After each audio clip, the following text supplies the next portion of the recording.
समाज की समस्या होती तो कभी भी राजस्थान के महाराणा वंश की बहू मीराबाई काशी में रैदास की शिष्या नहीं होती। गुरु चयन करते समय अगर जाति कोई विषय होता तो कभी भी रामानंदाचार्य कबीर को दीक्षा देते ही नहीं, मंत्र देते ही नहीं। इसलिए हिंदू समाज पर अस्पृश्यता, जातिगत भेदभाव ये न थोपा जाए तो ज्यादा बेहतर होगा। मैं समझता हूं भगवत्पाद शंकराचार्य की जयंती मनाने के पीछे अगर हम उनके मूल उद्देश्यों को, मूल शिक्षा को यह भी तो विचार करें कि हम लोग जो भी सन्यासी बैठे हैं यहाँ, सबकी उम्र 32 वर्ष से अधिक होगी और 32 वर्ष में उन्होंने अपने जीवन के सारे कार्य पूर्ण किए और केदारनाथ में अंतिम बार देखे। आप कल्पना कर सकते हैं कि उस महामानव की निष्ठा क्या होगी। और उस महामानव ने इस राष्ट्र को एक रखने के लिए यात्राएं की थी, पूर्व से पश्चिम, उत्तर से दक्षिण। और आज राष्ट्र पर, इस राष्ट्र को तोड़ने के लिए विघटनकारी शक्तियां जिस तरीके से लगी हुई हैं। भारत के संसद में बहस हो रही थी और सोमनाथ चटर्जी लोकसभा के अध्यक्ष थे, सुषमा स्वराज जी नेता विपक्ष थी। सोमनाथ दादा ने कहा ये कभी राष्ट्र तो था ही नहीं, ये तो राज्यों का समूह है। कुछ सो काल धर्माचार्य जो कांग्रेस के कुछ नेताओं के पिछलग्गू हैं, वो भी बता रहे थे कि राष्ट्र शब्द कहीं शास्त्रों में आया ही नहीं है। अरे शास्त्र पढ़े हो तो राष्ट्र उनको दिखेगा। वयम राष्ट्रीय जागृयान पुरोहिता, ये तब तो दिखेगा जब हम वेद पढ़ें। यह यजुर्वेद का हिस्सा है, जब हम पढ़ेंगे तब तो दिखेगा। रुद्रयामल तंत्र से श्लोक उद्धृत किया अभी सुरेश जी ने, तो पढ़ना तो है नहीं, तो राज्यों का समूह है।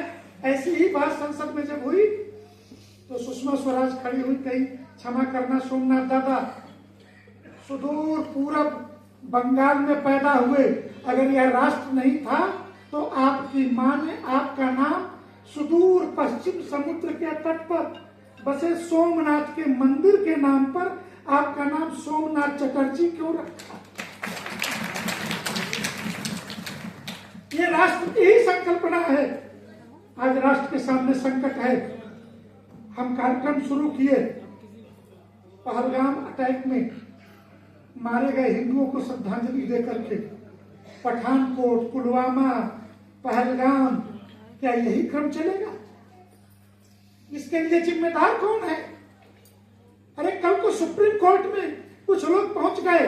मैं तो बार बार कहता हूं कि अगर नरेंद्र मोदी की इतनी विश्वसनीयता है, देश के यशस्वी प्रधानमंत्री की, इसके बाद भी अगर प्रेस कॉन्फ्रेंस करके वो ये कहते कि हिंदुस्तान में 5 लाख ऐसी मुस्लिम महिलाएं हैं जिनका विवाह पाकिस्तान में हुआ है, ये 30 त्योहारों पे पाकिस्तान जाती हैं, गर्भवती होती हैं, हिंदुस्तान लौटती हैं, और प्रधानमंत्री के आयुष्मान कार्ड के, इस आयुष्मान भारत के योजना के अंतर्गत 6,000 रुपए भी गर्भधारण करने के लेती है, और हिंदुस्तान में बच्चा पैदा करके ये कहती है कि ये भारत का नागरिक भी बनेगा।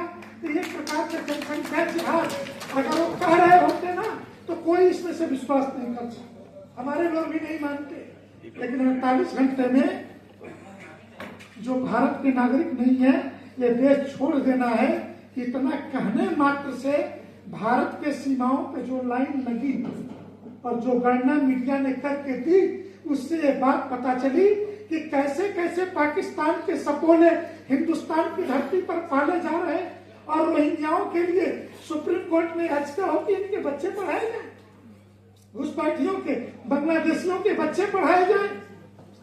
हम शुरू भारत के उच्चतम न्यायालय का आदर करते हैं, लेकिन आदर का मतलब ये नहीं है कि वहां बैठा हुआ तंत्र हिंदुस्तान के एकता और अखंडता पर प्रश्न खड़ा कर दे अपने निर्णयों के द्वारा।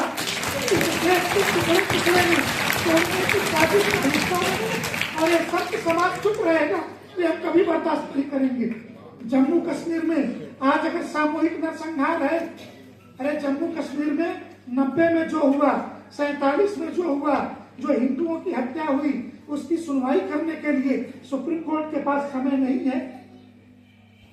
लेकिन आप एक्सेप्ट कर लेते हैं याचिका कि ये पाकिस्तान इनके जो नागरिक हैं, इनको